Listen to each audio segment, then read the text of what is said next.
কাল। কাল কি? কাল জিনিসটা হচ্ছে আমাদের ঘূর্ণনকে নির্দেশ করে। আচ্ছা, কালটা বোঝার আগে একটা জিনিস দেখি আমরা।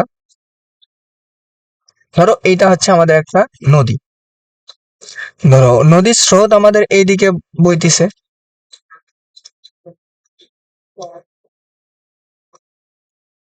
নদীর স্রোত আমাদের এইদিকে যাচ্ছে।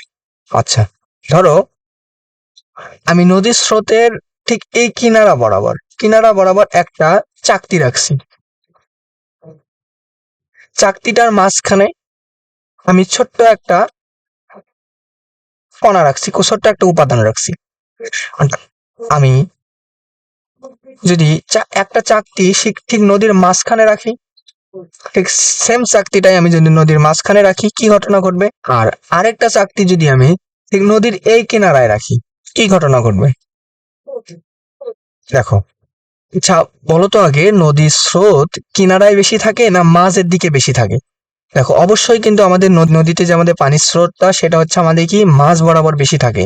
এই জন্য তো আমাদের কি নৌকাগুলা একটু কিনারা দিকে দিয়ে চলে যায়, মানে চলাচল করে আমাদের।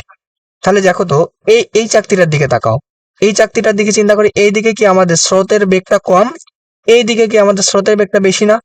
তাহলে এই দিকে চাকতির এই সাইডে কি আমাদের হিট বেশি করবে না? যদি এই চাকতির এই সাইডে আমাদের বেশি বল প্রয়োগ হয়, তাহলে চাকতিটা কি আমাদের এই দিকে ঘূর্ণন করবে না, এই দিকে ঘুরবে না? এই দিকে ঘুরতে ঘুরতে ঘুরতে কিন্তু সামনের দিকে আগাবে, সামনের দিকে আগাবা, মানে এই যে আমাদের চাকতিটা সামনের দিকে আগাবে আর কি। আর যদি আমি এই পাশের আমাদের চাকতিটাকে চিন্তা করতাম, দেখো এই দিক বরাবর কিন্তু আমাদের স্রোতটা কম, কিন্তু এই দিক বরাবর আমাদের স্রোতের বেগটা কিন্তু বেশি। তার মানে এই চাকতিটা কি হবে, আমাদের এই চাকতিটা কি আমাদের এই দিকে ঘুরবে না? এই যে এটা হচ্ছে আমাদের এন্টিক্লোকওয়াইজ, এটা দেখো ক্লোকওয়াইজ ঘুরতেছে। আর এই চাকতিটার ঘটনা কি ঘটবে? দেখো এই চাকতিটা সমানভাবে সমানভাবে চারিদিকে আমাদের কিন্তু বেগ পাচ্ছে, মানে নদী যে আমাদের স্রোতের বেগের কারণে সমানভাবে পাচ্ছে, এবং কি সমানভাবে সে সামনের দিকে আগাবে, অর্থাৎ এর কোনো ঘূর্ণন হবে না। তো দেখো, একটা হচ্ছে আমাদের কি এন্টি ক্লকওয়াইজ ঘূর্ণন, একটা হচ্ছে আমাদের কি ক্লকওয়াইজ ঘূর্ণন। ধরে নিলাম আমি এটা একটা ভেক্টর ক্ষেত্র, সেই ভেক্টর ক্ষেত্র কেন, ভেক্টর ক্ষেত্রের মাঝখানে যদি আমি একটা আমাদের মানে উপাদান রাখি, সেই উপাদানটা দেখো কোনো একটা অক্ষের সাপেক্ষে, অর্থাৎ এই চাকতিটার কোনো একটা অক্ষের সাপেক্ষে সে ক্রমান্বয়ে ঘুরতেছে, ঘুরতে ঘুরতে সামনের দিকে আগাবে।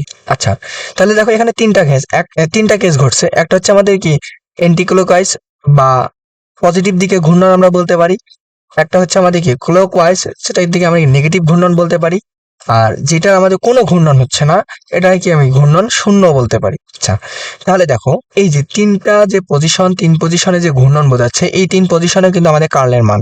বাট কিভাবে, তাই না?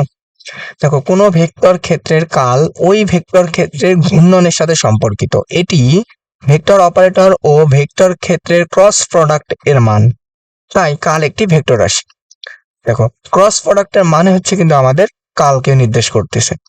এখানে তিনটা কেস কিন্তু আছে, তিনটা কেস দেখো, যে তিনটা কেসে একটা পজিটিভ কাল, একটা নেগেটিভ কাল, একটা হচ্ছে আমাদের শূন্য কাল।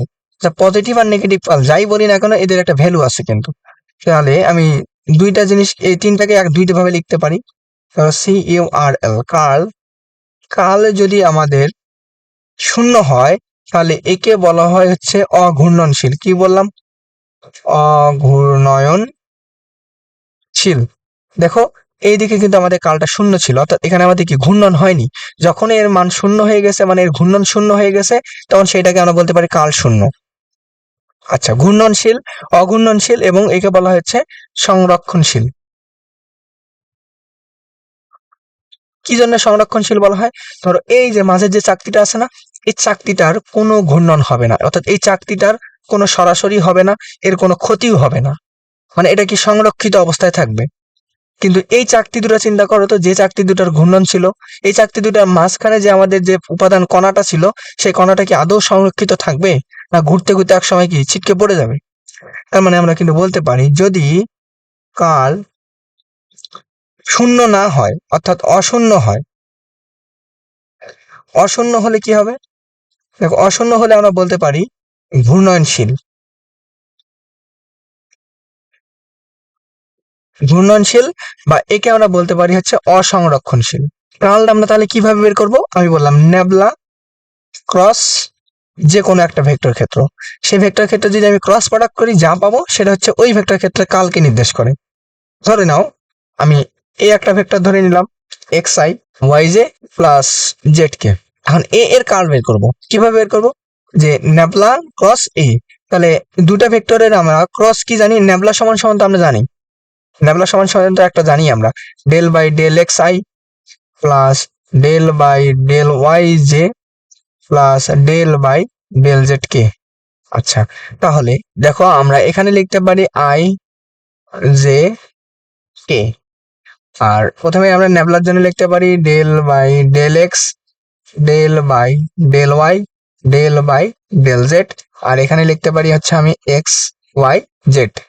তাহলে এইটার যদি আমি যে কোনো সারি বরাবর আমি যদি এর নির্ণায়কটা বের করি, আই ইন্টু যে সারি বাদ কলাম বাদ, তাহলে আমাদের এইটা থাকে না যে del by del del Y Z minus del by del Z Y into minus J into ধরো ডেল বাই ডেল কি দেবো আমাদের, দেখো এই জে বরাবর যদি নেই সারি আর কলাম বাদ, এই কলাম বাদ, তাহলে আমাদের কি থাকে del by del X Z, এইটা আর হচ্ছে এইটা, তারপর কি আমাদের মাইনাস ডেল বাই ডেল আর জেড হচ্ছে আমাদের এক্স।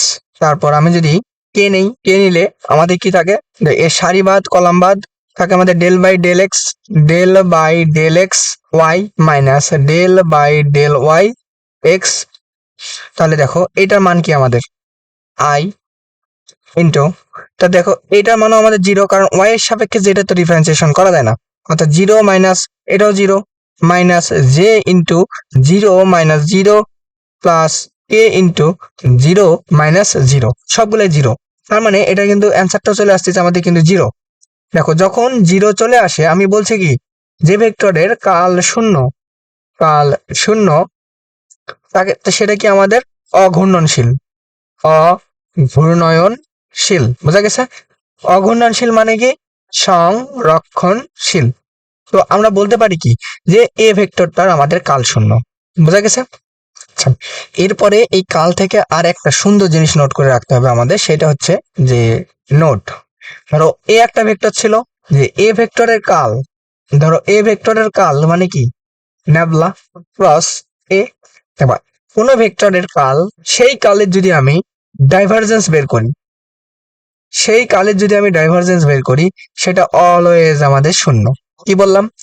কোনো একটা ভেক্টর রাশির কালের ডাইভারজেন্স শূন্য, অর্থাৎ কোনো একটা ভেক্টর রাশির যদি আমি কাল করি সেই কালকে যদি আবার আমি ডাইভারজেন্স করি, যে অ্যান্সারটা পাবো অটোমেটিক দেখবা শূন্য চলে আসবে, সেটা আমরা যখন ম্যাথ করবো দেখবো অটোমেটিক ভাবে চলে আসবে। তো এই ছিল আমাদের কার্ল, ডাইভারজেন্স, গ্রেডিয়েন্ট এবং অপারেটরের পার্ট।